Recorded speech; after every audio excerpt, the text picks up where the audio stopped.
I think a really important one that I've kind of touched on in different parts throughout this chat is obsess over the problem, not the solution. And I think not a lot of product or growth people, but particularly early in the journey, it's easy to go, I have this great idea for something at an executional level, but if it doesn't actually solve a problem, or you're not thinking about the problem in the right way, then it won't even matter. So, and the way that I like to think about that is having really strong hypothesis-led thinking. So when even like down to when you talk, say, I have a hypothesis around this, rather than saying this is my idea, and it creates a really different environment for challenge and for thinking and constructive conversation as well.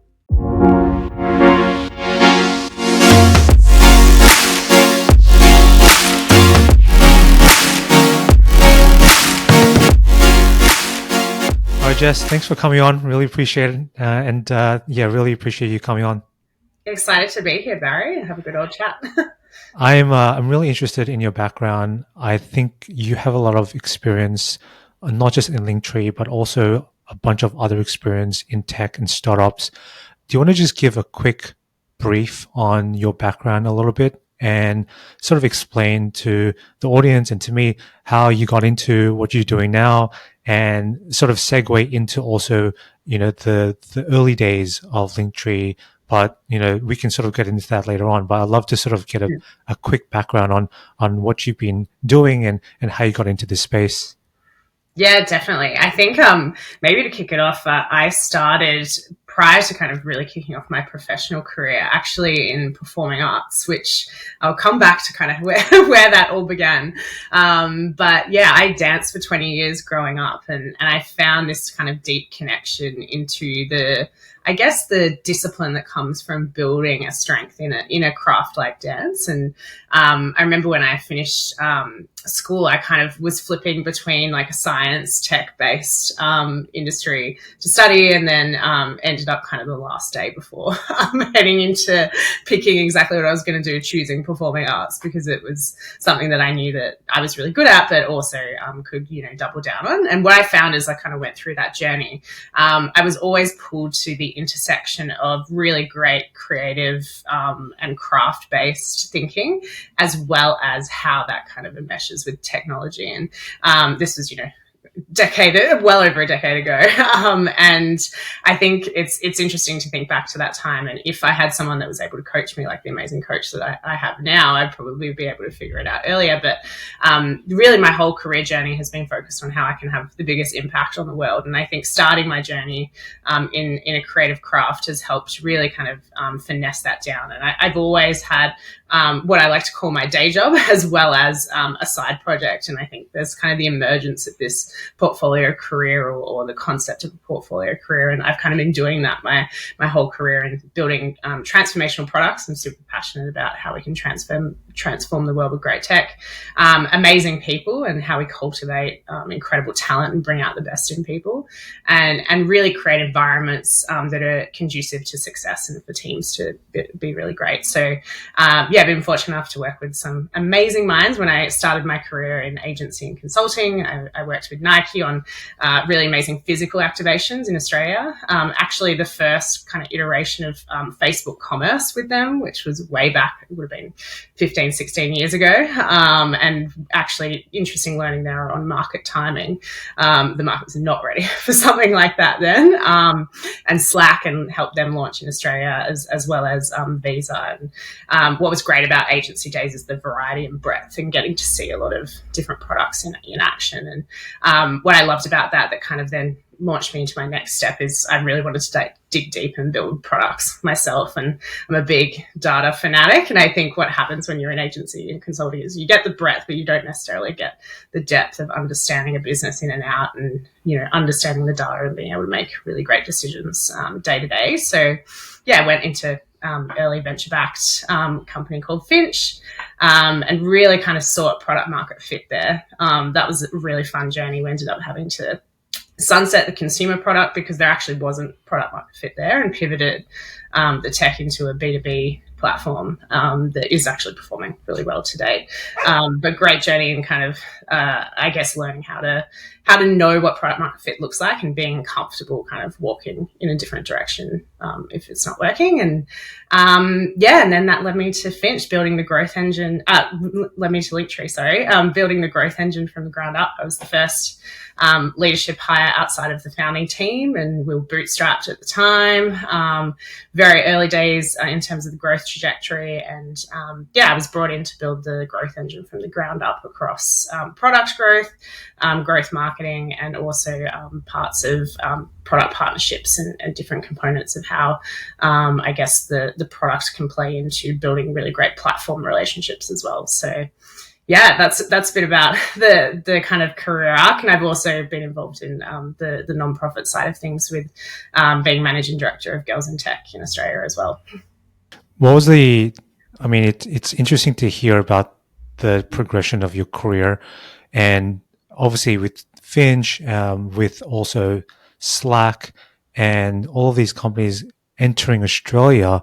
Did you see a change in the tech environment, like just not just the product management area, but also in general, like the ecosystem as well? You know, obviously you being sort of embraced within sort of the ecosystem for such a long time.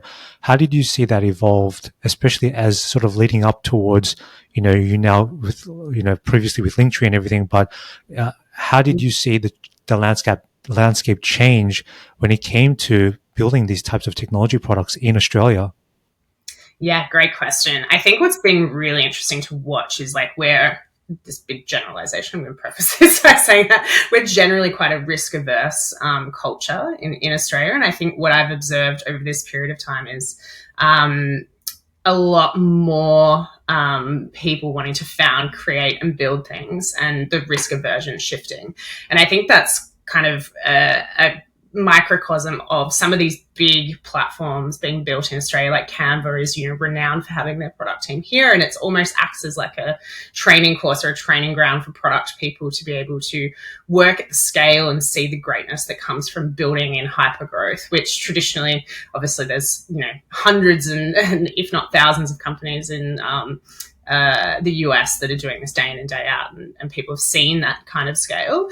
I think when I kind of started in tech in Australia, we just didn't have that many companies that were at that scale, and the ones that were, you know, have become, you know, big, massive, amazing companies, but a different kind of way of being in hypergrowth. I think of like REA Group, car sales, those types of equivalents. And now, you know, the Canvas and Atlassians are a bit of a different style and way of, you know, building tech from a product perspective. And I think we're seeing more people come out of those companies and go and build their own things. And you see it in lots of headlines, you know, of X person from Canva is doing Y, or Atlassian, or I think the founders of Euc or Eucalyptus came from Atlassian. So I think it's almost like, as I said, a training ground for people to see what scale looks like and then go and build more themselves. So sort of going back now with that the career that you had, what was the journey like now, figuring out, okay, I've done all of this is cool work and amazing work with all of these large Silicon Valley companies, and I've learned a lot. I was able to get on the ground floor and really help them expand into Australia. What were you seeking next in terms of your own personal development?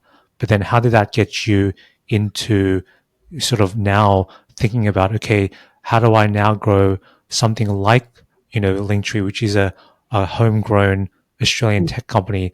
What was the sort of the interactions like with the founders? How did you meet them? You know, I'd love to sort of understand a bit about, especially when the early employees of a company come together. You know, usually it's not they're not posting jobs on career website. It's sort of like through connections. You know, it would be interesting to sort of learn a bit more about how you met the founders, how you engaged with them as well. Yeah, I actually met Alex, who's co-founder and CEO, through Girls in Tech. Linktree was a sponsor of Girls in Tech in the first year of Linktree operating, and I remember thinking at the time, "Wow, it's really impressive for a company to be thinking about diversity and giving back to a community that early in the journey." And I'd been a user of Linktree because at the time I was also, still kind of dabbling in agency and definitely within the growth world. And so I remember thinking when I was kind of wrapping up at Finch, I would love to get an understanding of, looking at companies that have a really big purpose of something greater than themselves that they want to achieve. And when Mitch King, actually, who's prolific on LinkedIn, if you've seen him, he reached out to me and said, "Hey, really interesting opportunity happening at Linktree." And I had met Alex before, but we reconnected, and he said to me, "I want to leave the internet better than I found it." And when he said that to me, it kind of, I'd come from fintech, and there's a lot of regulatory landscape around fintech and complexity. And I was looking for something a bit more kind of an open playground to play in and really push the boat out of what's possible. And Linktree was seeing, really solid product market fit at that stage from, I think there was about 1.5 million customers globally, and some of the big names had signed up that gave Linktree kind of a lot of strength within the brand early days. And Alex said, I'm ready to, we've got solid bootstrap, revenues in a really good place. And we're thinking about maybe potentially raising soon, but we want someone to come and really think about how do we, continue to build this momentum and sustainably grow. And really, it was something I couldn't pass up. I started jumping in that early. But to answer your question around how do you kind of make a decision around that, this was actually right at the start of the pandemic. So I didn't even get to meet Alex face to face. And we were in that really kind of interesting land of not really knowing how to work remote or interview remote at that stage. And I remember thinking someone who was on the board of Girls in Tech at the time actually worked really closely with Alex at Bolster, which is the agency that Linktree was born from. And he said, yeah, you'll be able to have such a big impact on the business. And so to come back to, what motivates me throughout my career, I just went, yeah, let's jump and start building a unicorn from, my house for 2 years, which was about how long we were stuck in lockdown. We didn't know it at the time. What was that like though, like building a product remotely? You obviously had Zoom meetings and all that stuff, but maybe you can speak to the sort of style that you had. When you came in, what was the dynamics like? Did you how did you have weekly meetings? Did you, especially with your team, sort of peppered across probably Australia and then probably other parts of the world? What was that experience like, sort of building everything remotely, at least for the 2 years? Yeah, I think we were 14 people when I joined, so really, really small, and majority were part of Bolster, which is the agency when I first joined. So we're in this transitionary phase of Linktree kind of becoming its own thing. And what was fortunate about that in terms of timing was actually that the company was not large, so we could build the culture around being remote first, versus other big companies that were struggling to find ways to replicate a lot of the speed and efficiency that they had within a physical office. So there was lots of rituals that we built from the ground up at that time, just because they didn't exist anyway because the company was so small. So we tested a lot of different things, but I would say from a cadence perspective, things that worked really well is at that size, we didn't have the values and vision and mission defined the same way that it is now, because it's almost, there's a magic in that stage of a company where you can just speak to the founders and the early team, and you can feel the values because you tend to surround yourself with people who have similar values to you at that stage, as you were mentioning before. And what we did was probably two really deliberate rituals that worked really well. We had an all hands, which is kind of now I would say Linktree's kind of core ritual of where information gets shared with the company. And I think at that stage within the journey, it was so critical because things were moving so fast, and we were growing rapidly. We were adding, I think at the time it was 25,000 customers a day, and now it's kind of as I was wrapping up, around 40,000. So scaled tremendously and maintained that growth, which is incredible. But what that also meant was, things move fast. So we also wanted to introduce a ritual that allows people to pause and reflect. And I think at the time, and create space for, different factors and also components of your life kind of all being in the one room. Not to kind of wax lyrical about the pandemic because we've spoken about it for so long, but it was actually so strange for people to, bring everything to their home the same way that we wouldn't necessarily see within the office. And that actually became a ritual that we had on a Friday, which was wins of the week. And people would share across their work and life the wins that they had. And because we were moving so fast, there were big things like, our creative partnerships team would sign up Selena Gomez, and our engineering team would ship an amazing kind of efficiency within the product that would make sure it didn't fall down because we had so many customers signing up. And what that created was a really open dialogue to share and create transparency within the company. And that's really been built into the foundations of Linktree from then all the way through to till now. With the, I mean, this doesn't just speak for Linktree, but just any of the products that you've worked on in the past. How did you approach the product side of things? Because we all know what Linktree is now, but probably back then it had some shape or form, and at some point there was some thought and effort into thinking about what this could become. And so what was the lens that you put on, your personal lens that you put on, especially coming into sort of Linktree for the first time, seeing, okay, this is what an MVP potentially looks like, but then how do you then take that and expand that out into something much more comprehensive? What was there a model that you went through, sort of a process or an approach that you used to really take this and massage it into what Linktree is today?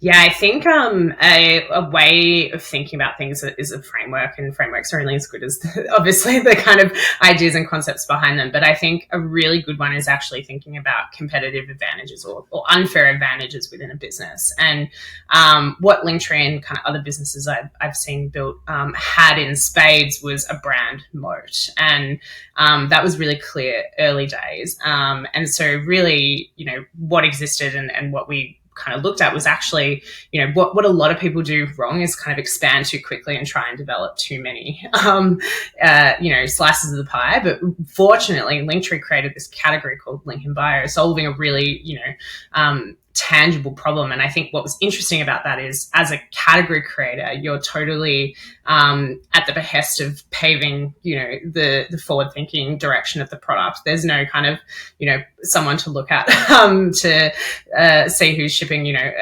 something totally different that you could replicate or iterate and do better. And so that is a really unique position to be in because, Linktree had 85% market share of the category. There were lots of kind of different, hundreds of different competitors trying to replicate, but didn't quite understand the secret sauce of like what the unfair advantage was that made Linktree unique. And I think that is when you come into a company and building out, Slack is a unique one where as well it also competes with lots of big behemoths that exist. But the way that it's approached the strategy around let's go for the individuals rather than the companies first, had approached that built out a moat around the content and the engine behind Slack. And so I would say strategically thinking about, okay, what is the moat? Is it like defendable and is there anything that can be replicated? And then kind of building through the different strategies that exist around that within the product. I think early days, the brand moat was kind of just actually beginning to take shape. So we really focused on doubling down around that. And I think it was maybe a year after I'd been at Linktree, we saw searches for Linktree totally eclipse Link in Bio, and it became this moment of the Kleenex of this category we created, which was definitely something we celebrated as a win of the week. But I think what is interesting, and kind of as the category has evolved, ensuring that as a category leader, you're able to continue to pave that way. And I think where kind of we were at probably the last 6 months is how do we iterate and take the category forward, and what does that look and feel like, which is a quite different way of thinking about product to where it was, which is like, let's just go and capture as much of the existing value as possible. It's now then it's kind of what's the next tranche of value to be captured, and how does the product support that? You mentioned the whole interesting point, which is sort of like the brand side of things, and you had that moat and defensibility, which is always a good thing because you are sort of the market maker at that point in time. Everyone knows about you. However, at some point, there's definitely going to be competition coming in. There's going to be an influx of people trying to do similar things. I wanted to double click on maybe growth as well, because building a great product is obviously great, and it's the one that's going to drive the users to really adopt this. But what was the strategy around growth? Because I feel like there's an inextricable link between the two. So was there any involvement on your side into thinking about what this could look like from a branding, from a marketing perspective, and how did you approach the growth side in conjunction with the product as well? Yeah, so I looked after both growth product and growth marketing, which was great because it would touch kind of both. But maybe before jumping into all that, maybe I'll set the scene on like how I see the difference and similarities between growth and product and how they're linked. And I think growth really has what I like to call three flavors. And that's product, which encompasses product management, design and engineering, marketing and sales, if you're in B2B. And growth is really successful in different companies when you have three specific things. One, ownership over the growth model. So the inputs that drive the outputs, and you're able to, some companies have that in marketing, some companies have that in product, and you want to be able to move both, and the ability to execute in cross-functional teams. And the third part is clarity over which flavor that I mentioned is actually the driver in a business. And depending on the stage, it shifts and changes. And I think there's also something really interesting happening at the moment, which is specialties are developing under product management that have only begun to exist in companies, I would say probably over the last 12 to 18 months, whereas other specialties in different disciplines have existed for such a long period of time. So it's awesome to see. And that's really core. So you're developing features and functionality for the products that don't exist and capturing kind of more value. And then there's growth, which is the flavor of growth products that I was really focused on at Linktree, which is your product, as I see it, is a metric, and you typically back into a metric that needs moving, like referral rate or something like free trials conversion, by capturing more of the existing market. So to what I was talking about around the brand moat, that very much was linked between product and marketing, because it was about capturing more value. Then the other flavor of PM would be scaling. So this is very much around like how do you build a platform that supports core and growth and runs really effectively and efficiently so they can ship quickly. And then the fourth one is product market fit expansion, or this like capturing net new value. So expansion into adjacent product lines or big strategic swings. And I think for Linktree, we've built both product and marketing at the same time to work in harmony together.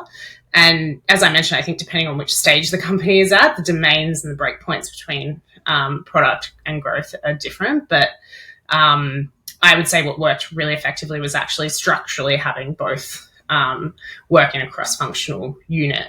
And that allowed us to look at the whole gamut of, the very first touch point a customer would have with Linktree through to how they become, a referral driver in themselves, all the way through the journey of the growth loops that existed within the product. Yeah, I think that's really interesting. And the thing you said about sort of those three pillars, with growth being one of them, do you feel like there's a sense of, people talk about growth hacking, and, is that, I'm not sure if it's a thing or not, but I'm wondering to sort of understand a little bit about what's your approach when it comes to building out a growth strategy. And is there even such a thing as hacking your way around these types of products? Because it really does take time, it takes research and effort, and to better understand a little bit about what the trajectory of this potential growth strategy could look like. So when you're sort of working, whether it's Linktree or Slack, what was your approach to sort of growth hacking, with quotation marks? I'm glad you said quotation marks because, interestingly enough, I really don't like the word hack when it comes to growth, because it does exactly what you just said. It implies that you can find something and overnight it'll be successful and boom, you'll be a unicorn. Which, what it takes to really achieve sustainable growth and how to get there is actually a true experimentation mindset. And I think I'll break that down a bit and give you some examples, but I would say 9 out of 10 experiments don't work. And what makes you a growth person or focused on growth is pushing through and being incredibly comfortable with learning. And the success that comes from, thinking about growth levers and how they work is being totally okay with things not working out and moving through that as fast as possible. So if I was to say the biggest hack, if I was going to name one, is that companies that perform really well in terms of their growth mechanics is they have a really well-oiled experimentation culture, and they learn through problems as fast as possible. But having said that, growth loops as a concept is really critical to success in driving sustainable growth. And some companies stumble upon them, and then others have really deliberate approach. And the deliberate approach is probably, I would say, stronger in terms of, obviously replicating that in terms of having multiple loops. And I'll break down, I guess, what a growth loop is, at least for me, which may be helpful. I've got the sun streaming on my face here. Really, it's a closed system that has an input. So say a new user is created or a returning user comes back to the product.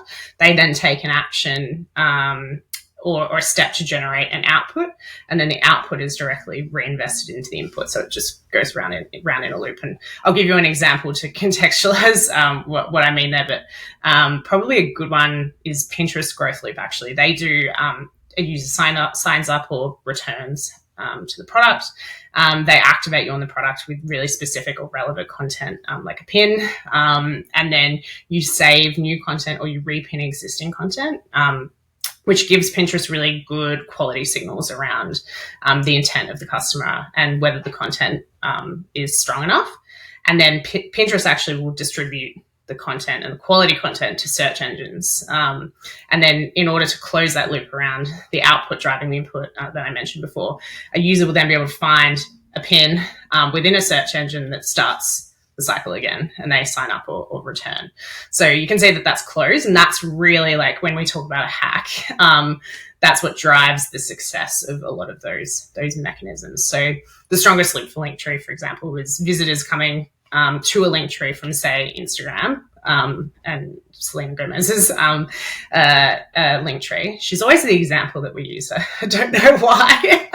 And then visiting the website and then signing up and creating their own Linktree, installing it on Instagram, and then that cycle continues. So yeah, hopefully that kind of breaks down some of the thoughts around hacking. That's very cool. Very cool. Can we maybe just talk about, you mentioned the growth loop, but also that ties in with the product as well. What's the brainstorming process like? And maybe you touched on this earlier, but if you're working with a team, and it's interesting to learn about how different product teams work and growth teams work with each other, with different cross-functional teams as well, like engineering, leadership. And I'd like to understand a little bit about the approach that you've taken with your team in building out product ideas, brainstorming features. What does this look like? What does that process look like for you guys? Yeah, it's absolutely the highlight of any planning cycle, I will say, but also can really easily become a time waster if not planned and executed effectively.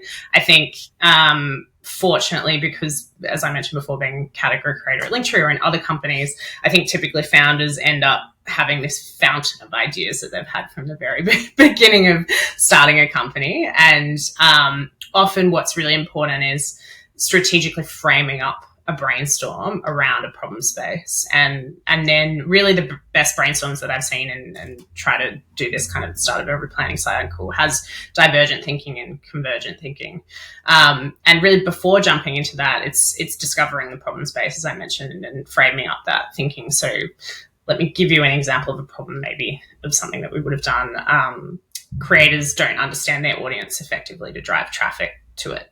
I would then like to go and gather qualitative and quantitative data around that problem, and really see who, not like existing data, but then also see who's doing it well within the market, or like different sectors, and bring kind of all of that together to frame up the conversation, where there's core pain points, and you then bring together a cross-functional group of people to lay out that space. And I think where people go wrong is they just jump in and go, let's just brainstorm some ideas around things that could be really cool, which is also really great. I don't think that that's like necessarily a wrong way to approach things, but you don't necessarily get as high value insights or actions out of the brainstorm. So yeah, once you've kind of laid out the problem and brought the cross-functional group together, and say we had like a growth group at Linktree that was truly cross-functional in terms of how different squads were broken down. Happy to go into that in more detail, but had engineering, design, product. We had growth marketing. We would also have CRM. And then we would kind of bring in different executive functions throughout the journey as well, if needed, or had strong opinions or great ideas in terms of their background. And I guess that's also something that's really important through this, is like playing to people's strengths and knowing where people have had specific experience in, say, like a problem space, and being able to have them lean in. But then in terms of the actual brainstorm, there's an exercise I really love to do that really creates like transformative thinking. And that is, if you were to solve a problem in a way that would get you fired, what would it be? And it's like a pretty like standard one. There's a few different ways to do it. But what that does is like the divergent thinking pushes people to the edge, and also removes the day-to-day constraints of like their role. I think the best brainstorms break you out of the specific discipline that you're in and make you think for the company and what's best for the customer. And so, yeah, you do that. And then the second cut is, you know, if you were to take that away and make it happen today, what would it look and feel like? And so you push the boat out, but then bring it all the way back. And it also removes personal attachment to ideas as well, and means you can move a bit faster. So yeah, as I said, in Linktree, or any company really, there's no shortage of good ideas. But yeah, the greater challenge is prioritization and refinement around a really, really true problem. And I think focusing relentlessly on the problem is where companies can go wrong around some of these things. Or not focusing. Let's talk about, and you mentioned obviously there is that team aspect of it as well. You're obviously working with a whole bunch of different people, brainstorming this, trying to work with cross-functional teams. Let's really talk about maybe the team structure and perhaps double click on what does a good product team look like, or a good growth team look like? What are the key attributes you look for in those types of people? And maybe that you can allude to something about maybe they need to have these cross-functional learnings across these organizations. So what do you, from a personal standpoint, you know, when you're building your own team, how do you scope out the right people to join and to really make sure that you guys can have the cohesiveness, but also have the ability to argue and sort of challenge ideas to make sure that you come up with the best solution at the end of the day? Yeah, it's I will start by saying there's no one size fits all approach to structuring teams. And also I think particularly hyper growth stage of a company, you should be comfortable changing and evolving structure based on the needs of the market and also the needs of the business as well, and new people coming in. I would say from the early days, because the team was so small, there was a lot of disciplines that just, quite frankly, we didn't have within the business. So the way to kind of, I guess, start the foundations of a really strong growth engine, what we did was, at Linktree specifically, was have a guild of people across different functions to begin with, who met monthly to discuss how we capture more of the existing market value that Linktree had. had already gathered, and the opportunity in the spaces that existed. And what that did was actually, as I mentioned, had 85% market share. And I think at the time it was about 1 billion visits to Linktrees per month, which is just wild in terms of scale. And the size of the opportunity was huge. So we began to really invest in building out a growth group from that guild because of how many great kind of iterative and experimentation-based approaches we were taking from that guild because, teams were existing and shipping, gaps within the product in terms of functionality. But there was this layer of thinking that was existing on top around how do we go about capturing more value and where can we do that, through some of the existing mechanisms that existed. So decided we really wanted to double down around that and built a growth group under product, but also embedded growth marketing team members to scale out the engine as we went through. And so really we had squads, specifically talking a lot about the Spotify structures here, but we had squads that were focused first. One was around acquisition. So they looked at things like product SEO, which is really unique for Linktree because obviously, Linktrees can also exist from a search perspective, and the engine I was talking about around Pinterest is also something that exists for Linktree, referral and more. So very product led approaches that are low cost and quick and effective, but also paired closely with the paid media team for things like one of the most successful experiments we ran actually was removing a step within the sign up flow because someone had already selected their plan, and that improved, all of our core metrics from a paid media perspective. LTV to CAC was a lot stronger, and we kind of doubled down on that across all channels. So that's why working really closely across each of the disciplines is really important. Activation. So how do you get customers to the aha moment as fast as possible and remove as much friction in that first session that they have within the product? And I'll say that's something we were working on probably the whole time I was at Linktree.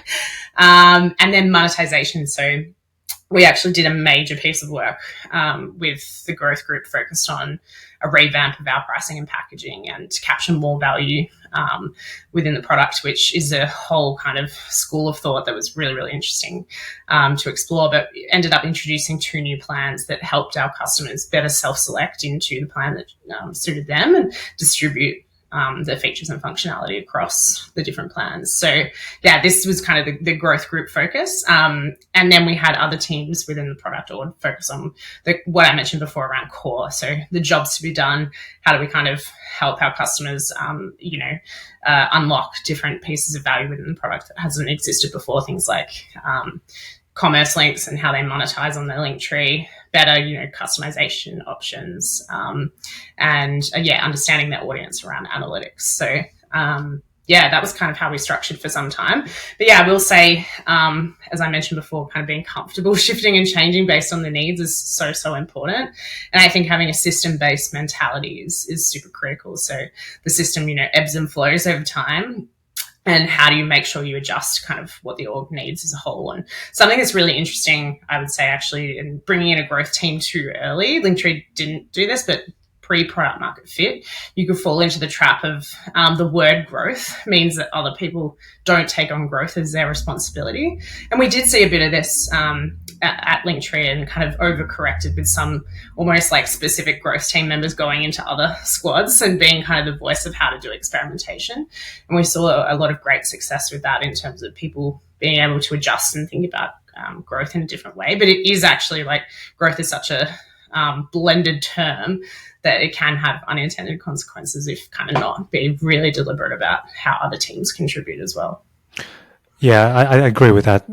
Bringing in a growth team too early is probably shooting yourself in the foot and really not really focusing the efforts on building a great product at the end of the day. And I think because if it's a PLG company, I think at some point, the growth team will eventually step in and really come to understanding about, okay, this is what the function of this team looks like. But obviously there's a time and a place for that at the end of the day, which is basically what you alluded to. Maybe we can also talk about leadership a little bit, because maybe what I see as well, being a former product manager as well and sort of working, going through the ranks, a lot of people ask me about, well, what happens when you become a product leader or head of product?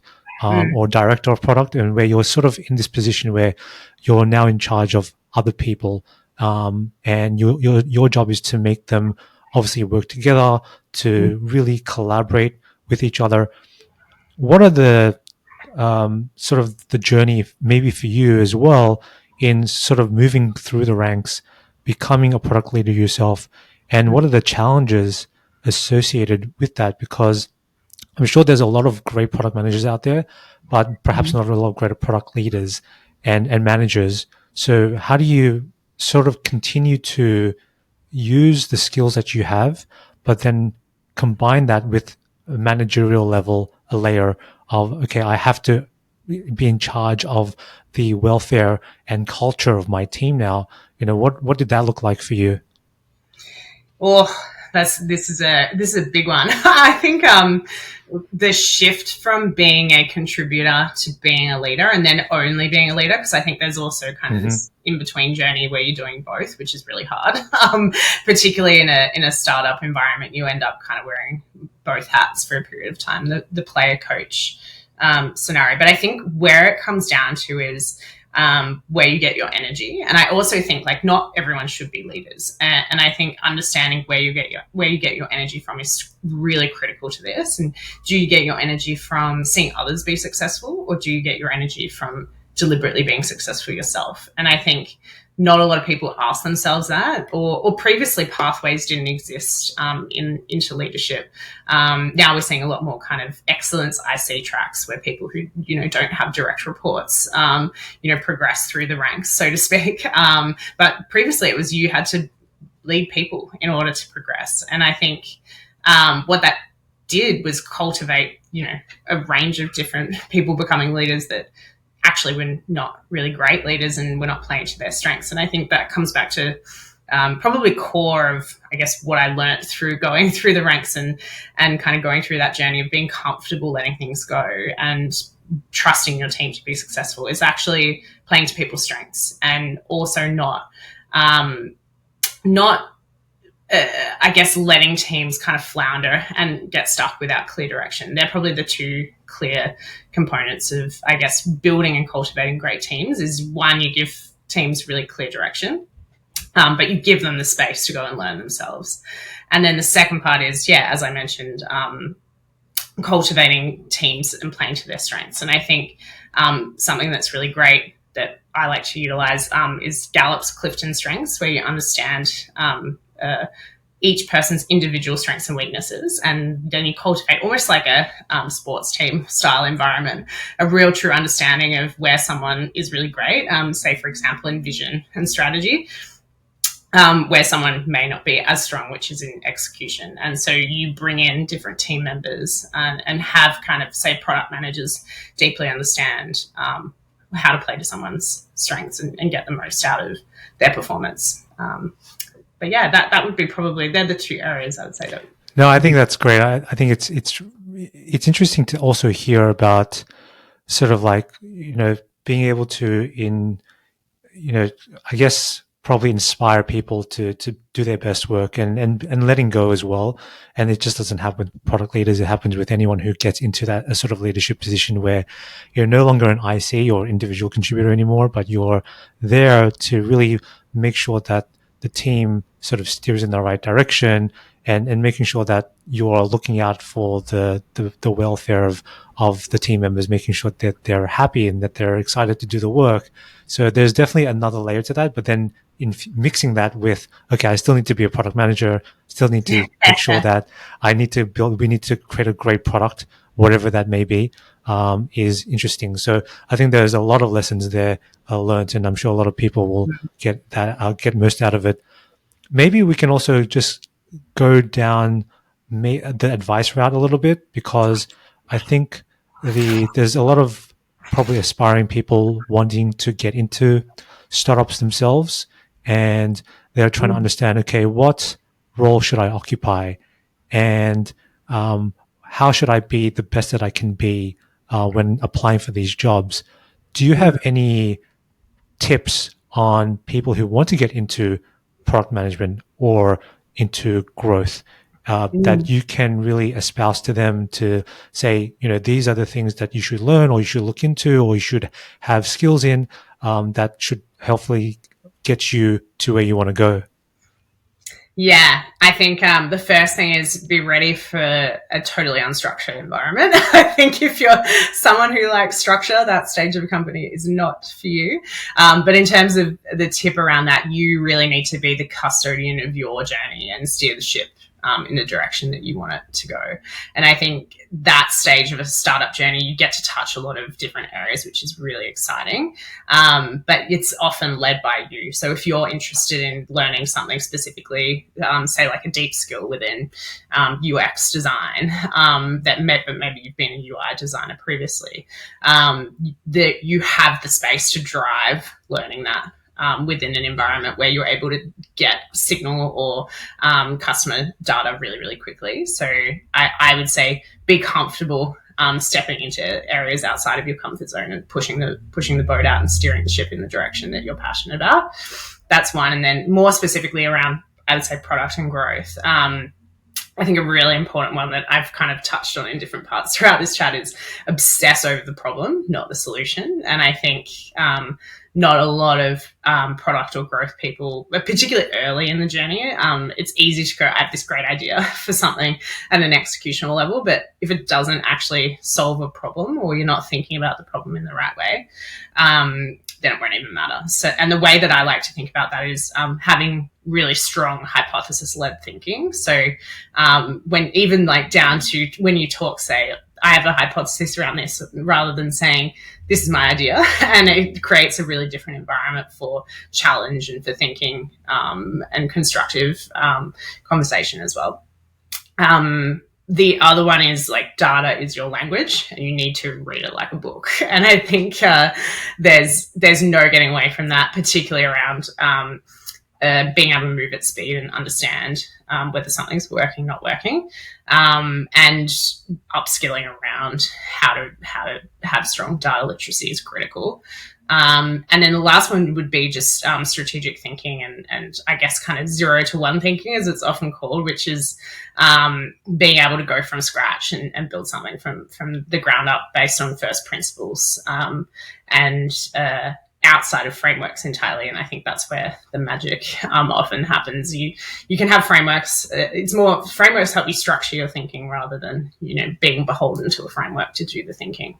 Do you think that there's like because I feel like, especially if you're coming out of college or university, you don't really learn this sort of stuff, which is kind of unfortunate. You'll learn very theory-based things. Would it be worthwhile for these people to get more involved in trying to get into, other startups and sort of just getting hands-on, doing internships, learning as much as they can? Because the only way, I think, from my perspective, is to have real world experience and try to, or maybe even build a company yourself, be a startup founder and learn from there, because that's the best way to really find exactly what that's all about rather than just reading it in books. Yeah, I completely agree that it's like the 70-20-10 principle, not to like talk about frameworks, but 70% on the job learning. And I think I would go with the second one actually, which is like build something yourself or find someone that is building something that's really early and like give up some of your time for maybe like, small amount of equity, but really like get the experience working with someone who is building something early. And I think, a lot of like startup communities exist where there are founders that are early stage. And I would encourage, if you don't have the idea yourself, though, there's lots of amazing things coming out of particularly Gen Z are looking at their careers totally differently to how we looked at them. And I think starting things yourself and this kind of concept of, the creator economy and the passion economy, which is where Linktree existed in, is building towards your passions. Test things out yourself. I met this amazing person who was a full-time doctor and saw this problem within the healthcare system and went, you know what, I'm going to go and build myself, and taught himself how to code and is building the product himself. So it doesn't even, just exist for that specific kind of out of uni cohort of people. It also is people who are, in a different industry or career and want to transition into something tech related as well. Let's switch gears a little bit and understand a little bit about what's happening for you right now. You recently left Linktree to sort of greener pastures. Do you want to sort of explain a little bit about, why you left, or what's the next step for you, and what are you looking forward to? Yeah, it was an incredibly hard decision, as I've kind of shared. There's been so many amazing things I've learned from Linktree, but I'm actually in the early days of becoming a founder myself. So to come all the way back to the start of what we were talking about around, each of these amazing kind of unicorn companies being the playground for people to learn.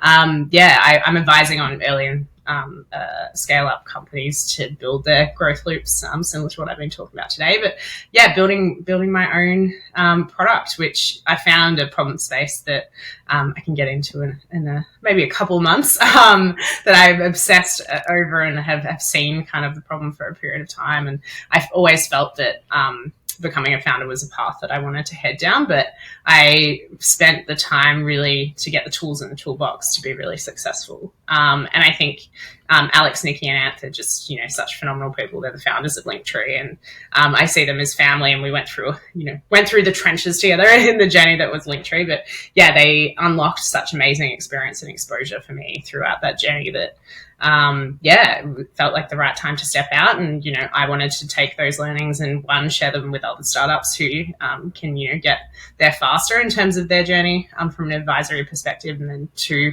test what I've learned and build something myself, because I have a big passion for growth, both personally and obviously as a discipline. So yeah, I'm excited. It's the Wild West, as is usually this stage of journey, but a lot of fun as well.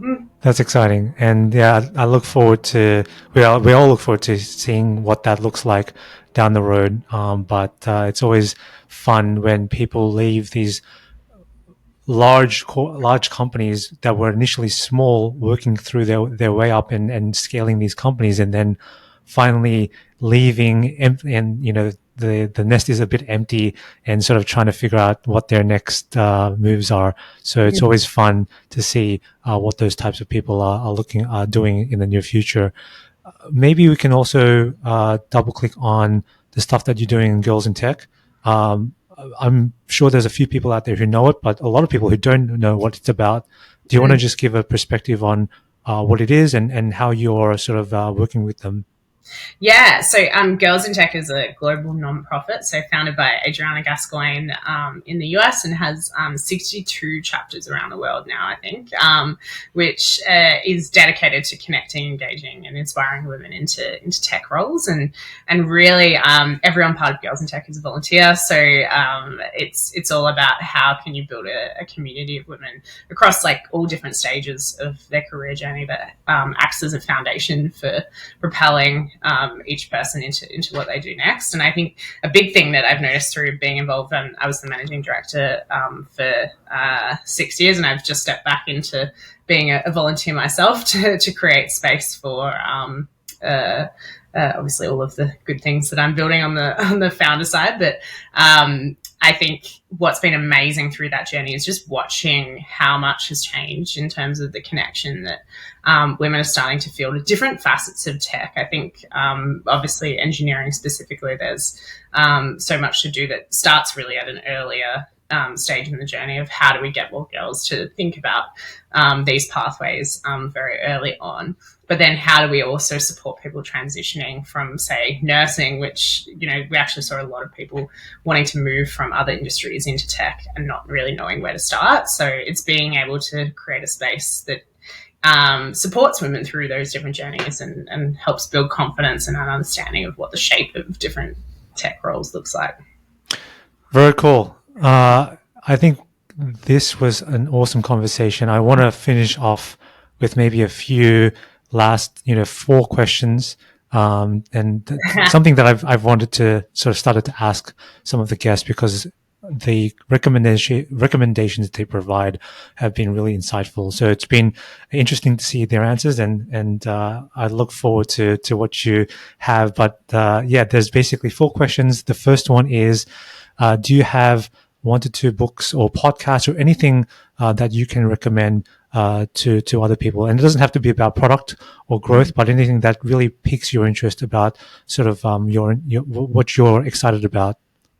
Yeah, I actually read an amazing book. It was the first book I read this year, and it kickstarted like my frame of thinking about the year really in an amazing way. It's called Stolen Focus, and it talks a lot about, I guess, kind of not necessarily looking at like you need to go and focus more. It's more about why we can't focus and understanding philosophically what the attention economy has created, and kind of, I guess, helps you rethink about some of the areas of impact that we can have in tech. So highly recommend anyone in tech having a read of that, but also anyone in general that uses a smartphone.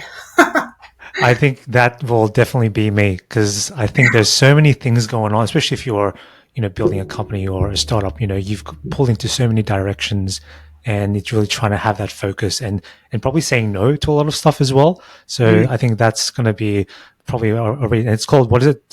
Stealing Focus? Stolen Focus. Stolen Focus. Okay. Yeah. Great. And I'll put all the links in the description below as well. Next one is, how do you approach your day? Everyone's different. Maybe it's structured. Maybe it's just go with the flow. How do you, especially when you're in a company, not necessarily now, but perhaps when you were in sort of the trenches, did you follow a routine? What did your day-to-day look like? Yeah, I'm very habits driven, and I think it's critical for particularly that stage of a company to be religious with your habits. And I start my day with exercise pretty much every single day, 6:15 a.m. And that kind of creates the framework for how I run the rest of my day. And typically I do a lot of work with the US, so I'll do kind of calls in the morning and then structure the rest of my day around where I need to do other things. But I would say from a like week to week cadence, something that I found to be really effective is having meeting-free Mondays. I think often you get pulled into unimportant, urgent things, particularly when you're growing and things are falling apart and are on fire. Often having that one day where you're able to do important, not urgents, if you look at the quadrant, is super critical. And I found that to be really great from a routine perspective to get some of those like more long-term strategic thinking pieces done really effectively. Great. What do you like to do outside of work? I know you mentioned exercise and all that stuff, but I think it's important, at least for me as well, just to sort of disconnect once in a while and not have the burden of work always on the back of my mind. So how do you sort of do things that are non-work related that effectively help you with work at the end of the day? What sort of things do you like to do? Yeah, I have a really big family. So my dad has 8 brothers, which is wild. So I love spending time with family. It's really important to me, and we all have kind of similar values, and you get to spend a lot of time kind of immersed in other people's lives and talk about things that are, different or push the boat out on different topics as well. And then I also have an amazing partner who happens to be in tech as well, and a fluffy little angel toy cavoodle who both really keep me grounded. And I think we laugh a lot, and I think laughter is some of the best moments of my day, and it means that you're able to kind of take the enjoyment out of each and every single day, and we try to do that, whether it's I don't know, going for a walk or going for a hike, but finding spaces to be able to laugh and enjoy. Sounds good. And then finally, what is the best way for people to connect with you? My Linktree, which is linktr.ee/Jessica Box. Box, perfect. And I'm sure they'll reach out to you for consultants, advisory, or just want to get you into an amazing next venture, and vice versa as well. So thank you so much for your time, Jess. It was really great to have you on, and also provide your insights into everything that you've done. And hopefully wish you the best of luck with your new venture. And hopefully, we can definitely stay connected. Thanks so much. It's been awesome. Thank you everyone for tuning into this episode. If you like this episode, be sure to check out more by subscribing to the podcast on YouTube, Spotify, Apple Podcasts, and more.